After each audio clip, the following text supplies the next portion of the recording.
वैसे तो हर बारिश में ही भीगने का मन होता है, पर मानसून की बात ही कुछ अलग है। मानसून तन को ही नहीं मन को भी भिगोता है, हर किसी के मन को, लोगों के तन मन को ही नहीं, नदी, पहाड़, खेत, खलियान, हाट बाजार, सभी के मन को। किसी को ये रोमांच देता है तो किसी को खुशी, किसी को ताजगी तो किसी को नया जीवन। और ये सब करने वाला मानसून इस धरती पर अपनी तरह का अकेला नाटकीय घटनाक्रम है। मानसूनी जलवायु काफी बड़े भूभाग को प्रभावित करती है। मानसून शब्द की उत्पत्ति अरब शब्द मौसम से हुई है, जिसका अर्थ होता है मौसम। सालाना आगमन के कारण ही इस खास जलवायु का नाम मानसून पड़ गया। आइए अब जानते हैं कैसे होता है मानसून का आगमन। पृथ्वी द्वारा सूर्य का चक्कर लगाने के क्रम में पृथ्वी का कुछ भाग कुछ समय के लिए सूर्य से दूर चला जाता है, जिसे सूर्य का उत्तरायण और दक्षिणायन होना कहा जाता है। पृथ्वी पर स्थित दो काल्पनिक रेखाएं कर्क और मकर रेखा है। सूर्य उत्तरायण के समय कर्क रेखा पर और दक्षिणायन के समय मकर रेखा पर होता है।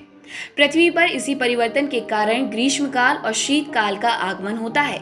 यहाँ पर मुख्य रूप से 3 मौसम होते हैं: ग्रीष्मकाल, वर्षाकाल, शीतकाल। ग्रीष्मकाल की अवधि मार्च से जून तक, वर्षाकाल की अवधि जुलाई से अक्टूबर तक और शीतकाल की अवधि नवंबर से फरवरी होती है। मौसम में इसी परिवर्तन के साथ हवा की दिशा भी बदलती है। जहाँ ज्यादा गर्मी होती है वहां से हवा गर्म होकर ऊपर उठने लगती है और पूरे क्षेत्र में निम्न वायुदाब का क्षेत्र बन जाता है। ऐसी स्थिति में हवा की रिक्तता को भरने के लिए ठंडे क्षेत्र से हवा गर्म प्रदेश की ओर बहने लगती है। शुष्क और वर्षा काल का बारी बारी से आना मानसूनी जलवायु की मुख्य विशेषताएं हैं। ग्रीष्मकाल में हवा समुद्र से स्थल की ओर चलती है, जो कि वर्षा के अनुकूल होती है, और शीतकाल में हवा स्थल से समुद्र की ओर चलती है। ग्रीष्मकाल में 21 मार्च से सूर्य उत्तरायण होने लगता है और 21 जून को कर्क रेखा पर लंबवत चमकता है। इस कारण मध्य एशिया का भूभाग काफी गर्म हो जाता है। फलस्वरूप हवा गर्म होकर ऊपर उठ जाती है और निम्न दबाव का क्षेत्र बन जाता है, जबकि दक्षिणी गोलार्ध के महासागरीय भाग पर ठंड के कारण स्थित उच्च वायुदाब की ओर से हवा उत्तर में स्थित कम वायुदाब की ओर चलने लगती है। इस क्रम में हवा विषुवत रेखा को पार कर फेरेल के नियम के अनुसार अपने दाहिनी ओर झुक जाती है। फेरेल के नियम के अनुसार पृथ्वी की गति के कारण हवा अपनी दाहिनी ओर झुक जाती है। ये हवा प्रायद्वीपीय भारत, बर्मा और दक्षिणी पूर्वी एशिया के अन्य स्थलीय भागों पर दक्षिणी पश्चिमी मानसूनी हवा के रूप में समुद्र से स्थल की ओर बहने लगती है। मानसून के कारण वर्षा प्रायः 3 प्रकार की होती है: चक्रवातीय, पर्वतीय और संवहनीय। आर्द्र मानसून हवाएं जब पर्वत से टकराती हैं तो ऊपर उठ जाती हैं।